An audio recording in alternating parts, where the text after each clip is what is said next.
Բարև ձեզ Arm Radio-ի ուղիղ եթերում սոցիալական ցանցերի տեսությունն է։ Ես Հասմիկ Բուդաղյանն եմ եւ ձեզ կներկայացնեմ վերջին 1 օրում սոցիալական ցանցերում առավել շատ քննարկվող թեմաների ամփոփումը։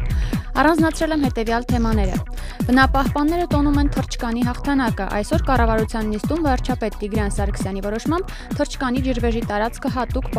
պահպանման գոտի է ճանաչվել, հեկ չի կառուցվելու։ Զինծառայողը հեռախոսով բողոքում է Զորամասի բարքերից։ Նա դիմել է չենք լռելու նախաձեռնությանը եւ օգնություն խնդրել։ Շարից Arm News-ից հեռու մաղթանքին հղում է տալիս Arm News-ի տնօրենը, ինչպես նաև ցանցային այլ նորություններ։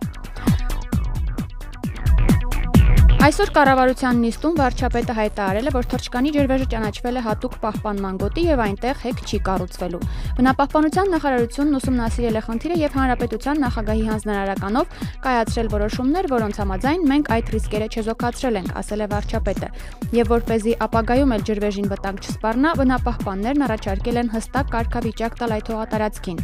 Այդ պարագայում արդեն նաև պետության կողմից երաշխավորված կլինի, որ ապագայում էլ որևէ վտանգ չի սպառնա ջրվեժին եւ այն ջրային ռեսուրսները, որոնք առկա են, այլ նպատակով չօգտագործվեն։ Այդ իսկ պատճառով էլ վարչապետն առաջարկել է այսօր որոշում սահմանել, որի համաձայն ջրվեժի տարածքը կօգտվի հատուկ պահպանվող տարածքի ռեժիմից։ Վարչապետի Facebook-ի էջում այսօր շնորհակալությունների տարափ էր։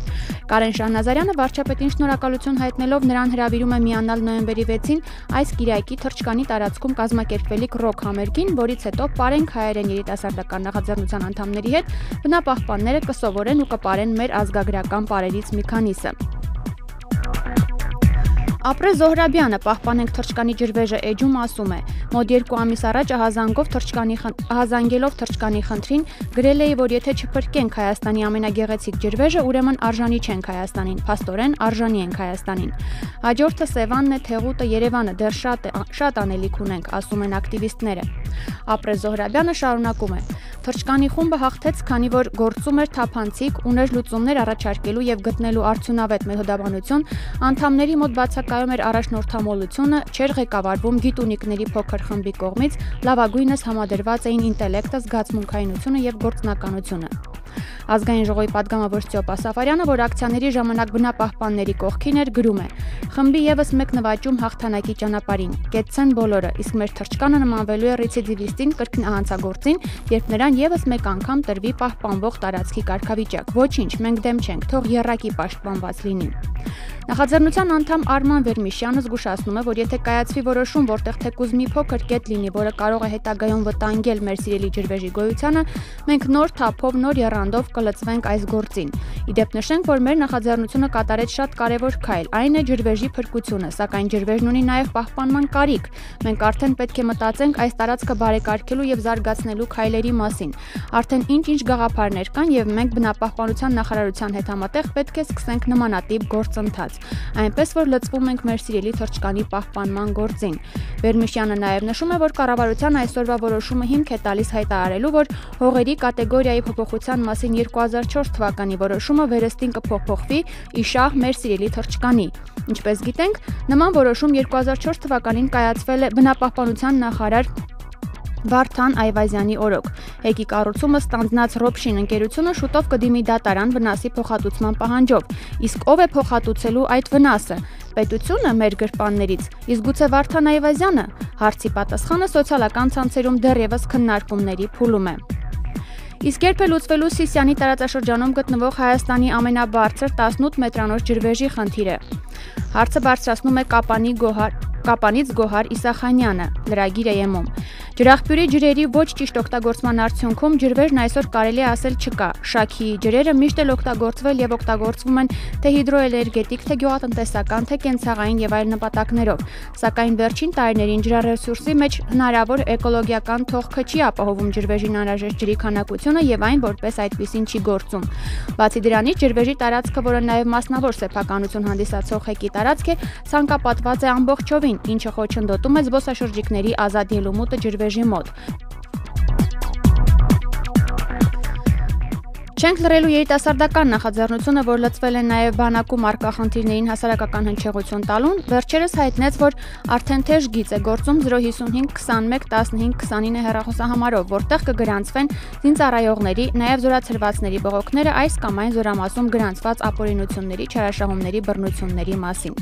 Եվ ահա այսօր սոցցանցերում եւ կայքերում տարածվել է մի տեսանյութ, որտեղ Տավուշի մարզի զորամասերից մեկի զինծառայող Հովհաննես Եսայանը բողոքում է իրեն զորամասում տեղի ունեցող անարդարություններից։ Հովհաննես Եսայանը նշում է կոնկրետ անուններ, կոնկրետ իրավիճակներ, երբ ականատես է եղել հրամանատարական կազմի անարդար վերաբերմունքին, նույնիսկ իր դեմ դատական գործ է սկսվել ըստ իրեն անարդար ձևով, եւ որ իրեն հնարավորություն չեն տալիս բողոքարկել դատական վճիռը։ Հովհաննեսը մանրամասնությամբ չենք լռելուի թեժ գծին պատմում է եղածը եւ պատասխանում բոլոր հարցերին։ Հարուր ոգում դրում են մի կողմ, իսկ իզի ամբողջ գնդի առաջ իմ արժանապատվությունն է վիրավորում, որ ես առասարակի տեղը չեմ գտնում ուղղակի։ Ոնց են վիրավորում։ Վիրավորումը կոնկրետ ինձ թե հայոյանքներով սեռական բնույթին եւ մնացած շատ ամեն բաները, որոնք ուղղակի ամոթ էր 21-րդ դարի հասարակությանը։ Շահագործումը շատ է, այս գնդում զինվորների շահագործումը ահավոր շատ է։ Այսինքն կա որոշակի զինվորներ կան, որոնց շահագործում են, իսկ մնացածը հանգստանում են, թե ոնց։ Այո, որոշակի զինվորներն հանգստանում, ովքեր վայելում են իրենց հովանավորությունը եւ Իսկ ինչի դիմաց են վայելում դրա իրենց հովանավորությունը։ Ինչի դիմաց են հովանավորվում հրամանատարների կողմից։ Իսկ ուղղակի իրանք վերնախավում ունեն իրենց ծանոթ բարեկամները եւ դրա արդյունքում իսկ թվում է։ Շատ են այդ տիպի զինվորները։ Չի կարելի ասել, որ մեծամասնություն են կազմում, բայց ինձ թվում է ասում են մի քանի տասնյակը։ Իսկ էլ անառողջ մթնոլորտի ձևավորմանը էլ ինչն է նպաստում։ Առասարակ ասեմ, այս գնդում ծառայում են հիմնականում դատվածները, 7-իկ, այսինքն հոգեկան հոդվածներ ունեցողները, գումարած դրան միակողմանի եւ երկկողմանի ծնողազույգները։ Եվ այդ ամենի արդյունքում, այդ անառողջ մթնոլորտի արդյունքում, այստեղ դիում է մի այլ կարգի բարեհոգեբանական ահավոր մթնոլորտ։ Սա զինծառայող Հովհաննես Եսայանն էր, ով պատմում էր Տավուշի զորամասերից մեկում զինվորների նկատմամբ անարդար վերաբերմունքի մասին։ Բանակի մասին հրապարակմամբ հանդես է եկել ժողովրդավարություն հանուն զարգացման հասարակական կազմակերպության նախագահ Արմեն Գրիգորյանը Մեդիամաքսում։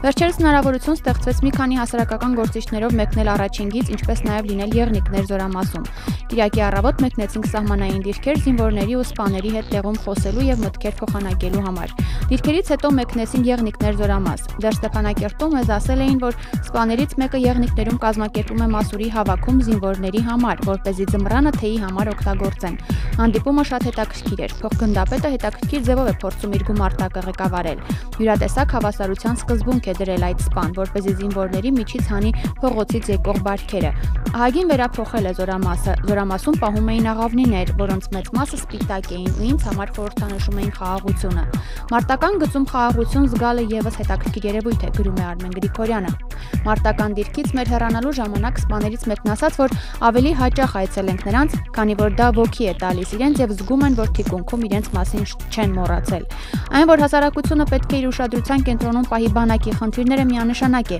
բայց դրա հետ մեկտեղ հասարակության անդամները պետք է ավելի հաճախ լինեն բանակում, նախ որպեսզի կարողանանք մեր ներդրումը ունենալ զինվորների ու սպաների ոգին բարձր պահելու համար, այնուհետև տեղում ծանոթանանք իրավիճակին, որպեսզի կարողանանք խնդիրների լուծման ավելի արդյունավետ տարբերակներ առաջարկենք, եզրակացնում է ժողովրդավարություն հանուն զարգացման հասարակական կազմակերպության նախագահը։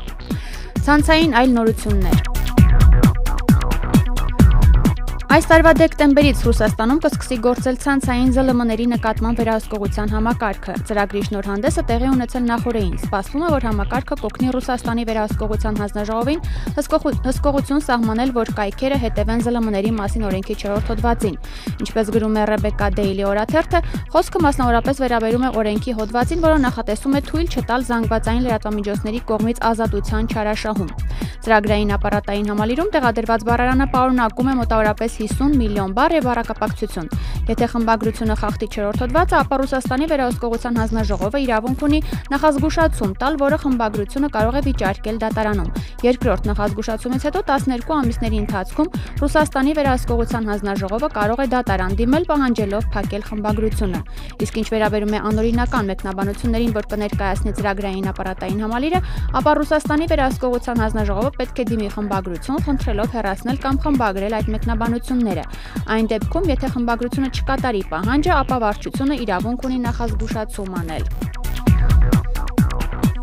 Ժամանակակից քաղաքական մաղթանք շարից Armnews-ից հեռու։ Այս մաղթանքն այսօր հրապարակել է 7 օր կայքը, որից հետո տարածվեց սոցիալական ցանցերում։ Եթե Armnews-ի տնօրենը ձեզանից հարցազրույց չի վերցրել, ապա դա նշանակում է, որ դուք դեռ առաջարկ չեք ստացել Գազպրոմում աշխատելու կամ ՀՀԿ նախընտրական շտաբը գլխավորելու։ Ասվածը վերաբերում է այն փաստին, որ վերջերս Պաշտոնյաների հրաժարականին հաջորդում է հարցազրույցը Armnews-ին։ Իսկ քաղաքական մաղթանքը Facebook-ում տարածողներից մեկն էլ հենց Armnews-ի տնօրեն Արտակ Ալեքսանյանն է։ Առաջին ԵՄ-ը հրապարակել է Facebook-ի օգտատեր Նարեկ Մալյանի գրառումն այն մասին, որ տաքսիստն իր մոտ բողոքել է, թե բոլորը երկիրը թալանում են, բոլոր պաշտոնյաները ավազակներ են եւ այլն։ Բայց հենց տեղ հասանք դեմքի անվրդով արտահայտությամբ 300 դրամ խաբեց։ Ասացի հոպար ջան, դու պարզվում է բողոքում էիր ոչ թե թալանից, այլ թալանելուն քո չմասնակցելուց, ասում է Նարեկ Մալյանը։ Սուրբ Էջմիածին օգտատերն այսօր հայտնեց, որ նոյեմբերի 4-ին ժամը 12-ին Մայրաթոր Սուրբ Էջմիածնում նորին Սուրբ Օծություն Տեր Գարեգին Բծայրագույն Պատրիարք եւ ամենայն հայոց կաթողիկոսի գահակալության 12-րդ տարեդարձի եւ ծննդյան 60-ամյակի առիթով տեղի կունենա հայրապետական մաղթանքի արարողություն։ Այսօրվա համար սոցիալական ցանցերի լրահոսից առանձնացրել է այսքանը։ Ձեզ հետ Հասմիկ Բուդաղյանն էր։ Ժամը 18-ին Արմրադիոյի եթերում լուրերի հիմնական թողարկումն է լինելու։ Իսկ մենք կհանդիպենք վաղը ժամը 17-ին, առայժմ։